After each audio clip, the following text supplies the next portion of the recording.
I grew up in the house.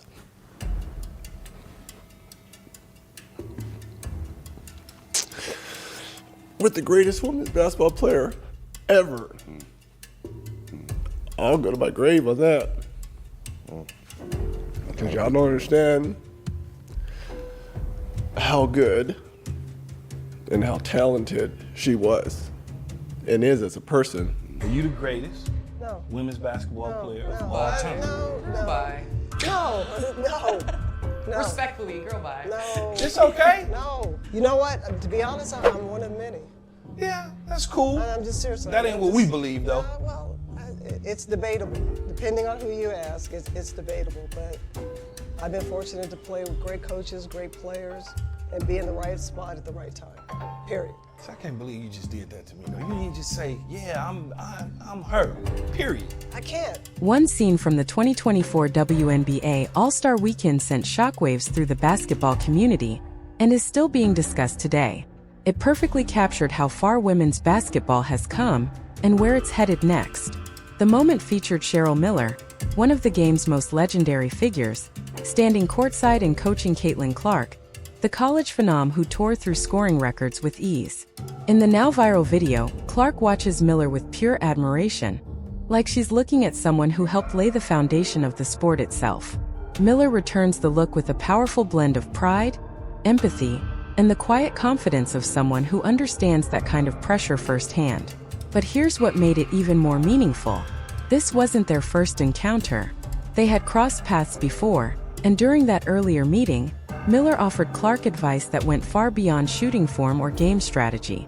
It was wisdom rooted in experience, shared by a trailblazer who once carried women's basketball on her shoulders when the game received little recognition.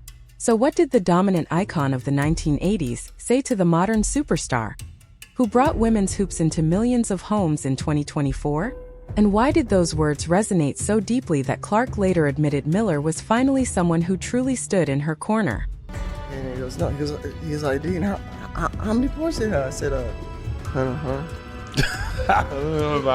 Because I gotta make it work for the number. And he goes, what? I said, 100. He said, did you say? I said 105. That bond between them quickly became one of the most unforgettable generational moments in sports. For fans who weren't around in the early 1980s or didn't follow the game at that time, Cheryl Miller wasn't just great, she was extraordinary. During her years at USC from 1982 to 1986, she completely reshaped the narrative around women's basketball. She led the Trojans to 2 national championships, earned National Player of the Year honors 3 times, and ended her college career with 3,018 points and 1,534 rebounds. Miller could even dunk in live games, something almost unheard of for women players during that era. By 1986, Sports Illustrated boldly crowned her the best college basketball player in America, regardless of gender. That's how powerful her legacy was. Then came Caitlin Clark, who arrived at Iowa in 2020 and immediately began rewriting the record books. By April 2024, she finished her college journey as the all-time leading scorer in NCAA Division I basketball, men's or women's, with 3,951 points. In her final season, she averaged an incredible 31.6 points per game. More than just numbers, Clark drew massive audiences and pushed women's basketball into an entirely new level of mainstream attention. Like I've said, when she gets to the WNBA, she's going to be surrounded by more talent. And I didn't know the quality of talent that she has on that particular roster. Yeah. That's all true and they're healthy. You're not going to be to throw the house at her. She's going to be to come off of screens and catch and shoot. Clark didn't just put points on the board, she shifted the entire culture. Iowa women's basketball wasn't simply improving, it was surging at an unbelievable pace, and the numbers made that obvious. Their games were drawing television ratings that surpassed several NBA matchups, turning regular broadcasts into must-watch events. Fans across the country were tuning in as if every game was prime time.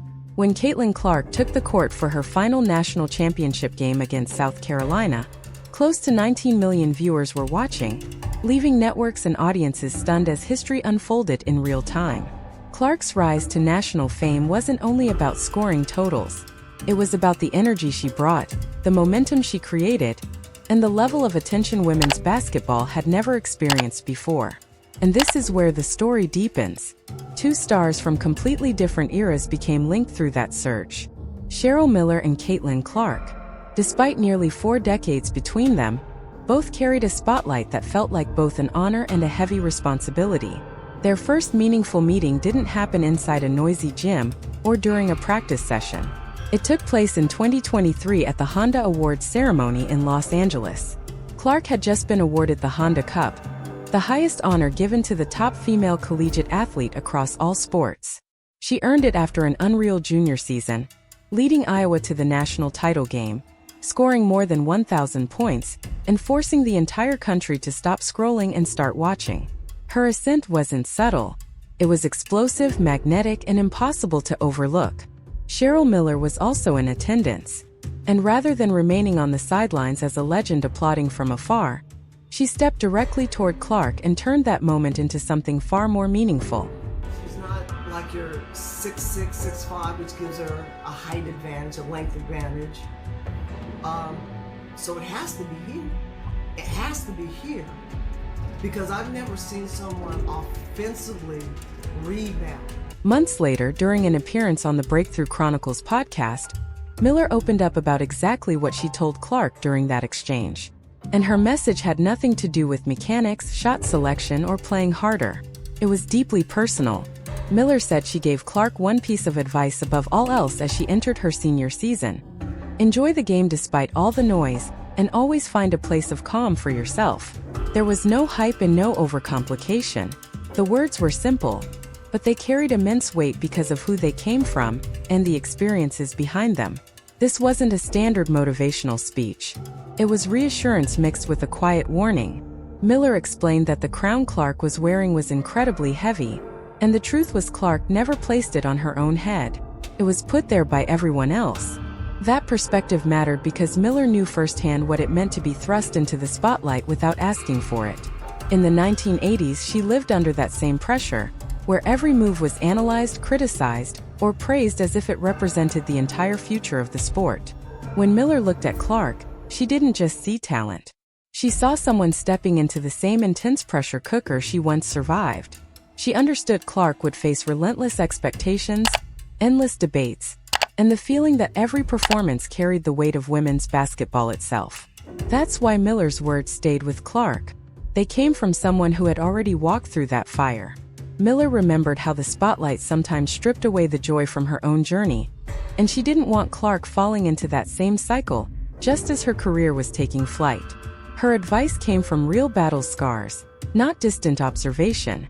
Miller's playing career ended far sooner than it should have, not because her dominance faded, but because chronic knee injuries forced her into retirement in the late 1980s while she was still at the very top of her game.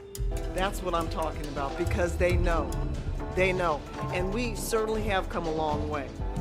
And I'm not about gouging, but it's a long time overdue. And we're going to continue to get better and better. All you have to do is look at, college basketball. After stepping away from her playing career, Cheryl Miller transitioned into coaching and broadcasting, watching women's basketball slowly fight for a professional identity while she remained on the outside looking in. The WNBA didn't exist yet. It was officially founded in April 1996 and didn't tip off until June 1997, a full 11 years after Miller graduated from USC. That timing altered the course of her career in ways she never had control over. Miller never had the opportunity to become the face of a professional women's league in the United States, even though she clearly had the talent to do so.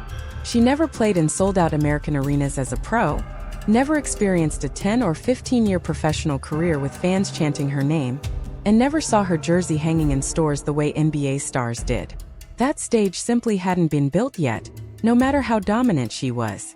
Miller did compete overseas and earned a gold medal with Team USA at the 1984 Los Angeles Olympics, a defining achievement for her legacy. Still, the door to professional basketball in America never opened for her. By the time the WNBA finally came to life, her playing days were already over. When the league launched, Miller joined immediately as the first head coach of the Phoenix Mercury in 1997 and made an impact right away, even guiding the team to the WNBA Finals in 1998. It proved she still had the fire, the basketball IQ, and the ability to move the game forward. But as successful as she was on the sideline, coaching could never replace playing, and she knew that in her heart. So when Cheryl Miller looked at Caitlin Clark, she wasn't just seeing a young superstar on the rise. She was seeing someone living the career she never got the chance to experience. That realization cut deep. Clark was stepping into a world that was finally ready for her, something Miller's era never provided. Clark had access to opportunities Miller could only imagine. Playing professionally in America, filling arenas with massive crowds, signing multi-million-dollar endorsement deals, and appearing on national broadcasts that people genuinely tuned in to watch. That spotlight existed because of Miller's generation, even though they never got to stand beneath it themselves. They laid the groundwork, poured the foundation, and built the structure of women's basketball, but never got to live inside what they created. That's exactly why Miller wasn't focused on giving Clark basketball advice. The skill side was never the concern for someone like Clark, and Miller recognized that immediately. What she wanted to protect was Clark's joy, the love for the game that fuels greatness. Miller had seen that same joy get crushed under pressure, noise, and impossible expectations during her own rise. She refused to let Clark lose that spark. So she offered guidance meant to keep her grounded, balanced, and shielded from the heavy burden that comes with being the face of an entire sport. The next time Miller and Clark crossed paths was in July 2024, at the WNBA All-Star Weekend in Phoenix. And the timing couldn't have been more meaningful. Cheryl Miller had been chosen to coach Team WNBA in the exhibition matchup against Team USA ahead of the Olympics, and Caitlin Clark landed on her roster, turning the moment into something far bigger than just an all-star game. Clark was coming off a brutal first month in the WNBA, and she felt every bit of it. The Indiana Fever opened the season with 5 straight losses, and Clark was taking pressure from all sides, absorbing hard contact on the court while facing constant noise off it. Defenders targeted her physically, while commentators, analysts, and critics dissected her every move. Some of the criticism was fair basketball analysis, but much of it came from jealousy, frustration, or discomfort with how much attention she commanded. Things even crossed into uglier territory, with attacks coming from outside the game altogether, creating a storm that kept growing louder. So when Clark saw Miller at All-Star Weekend, the emotion poured out immediately. She reportedly told her, "Finally, someone who's on my side." Miller pulled her into a tight hug and told her how proud she was, a moment that instantly revealed how deeply they understood each other in a way few people ever could. Both knew what it felt like to carry the weight of an entire sport before truly settling into the spotlight. Throughout the All-Star events, Miller spoke openly about Clark with genuine respect, praising her basketball IQ, her competitive edge, and her ability to elevate everyone around her. At the same time, she didn't shy away from the pressure conversation. She repeated publicly what she had already shared privately, that the crown was heavy, that Clark never chose it, and that it was placed on her by a league desperate for a breakthrough star. Team WNBA went on to win the All-Star game, and Clark delivered a steady performance. But the real story wasn't the final score.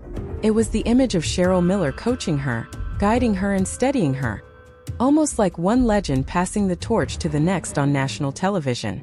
Watching Miller speak to Clark on the sideline felt bigger than basketball, as if she was teaching her how to survive the spotlight, not just execute plays. Clark later spoke about Miller's presence, saying she loved her energy, how contagious it was, and how fun it felt to be around her, even joking about calling her coach.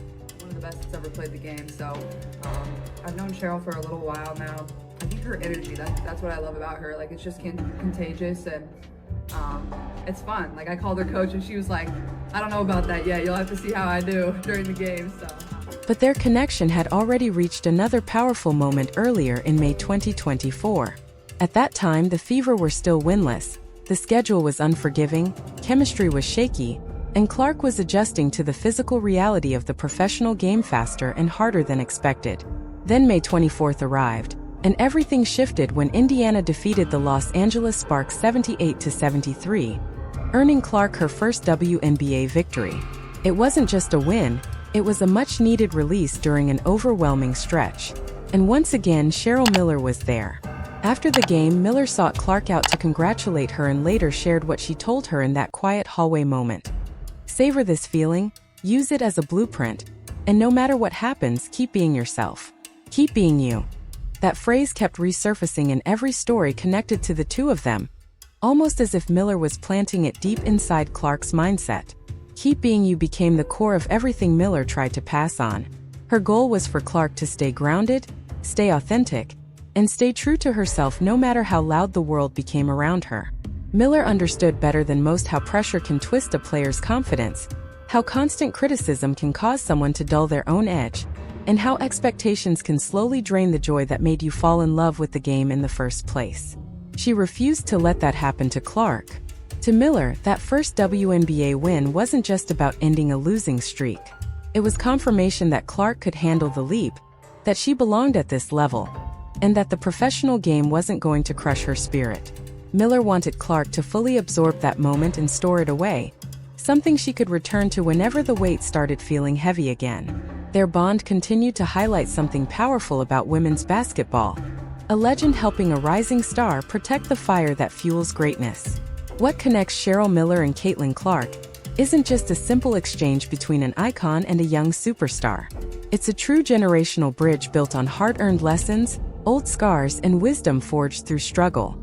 It represents former players, many of whom never received their full recognition, making sure the next generation doesn't waste the opportunities they finally have. Miller has consistently spoken about Clark with generosity, offering nothing but support and respect. She never redirects attention to what she missed or what her era lacked, even though she easily could. Instead, she celebrates Clark's success and helps guide her through the parts of stardom that have nothing to do with shooting range or court vision. For Clark, that backing clearly means everything. During All-Star Weekend interviews, she spoke openly about how honored she felt to be coached by Miller and Myers, two pioneers who helped build the foundation of women's basketball long before national cameras paid attention. She even said they were people she looked up to and genuinely idolized, showing just how real that respect runs. Their connection also reveals how dramatically women's basketball has evolved from the 1980s to today. Miller played in a time when women's games were rarely televised. Professional opportunities in the United States didn't exist, and being the best female player in the country didn't come with financial stability or mainstream fame. She dominated the sport, but the platform simply wasn't there. Clark, meanwhile, stepped into a completely different reality. Her college games attracted millions of viewers, her nil deals brought in serious money. Yet decades later, she turned around to make sure Clark didn't have to face that battle alone.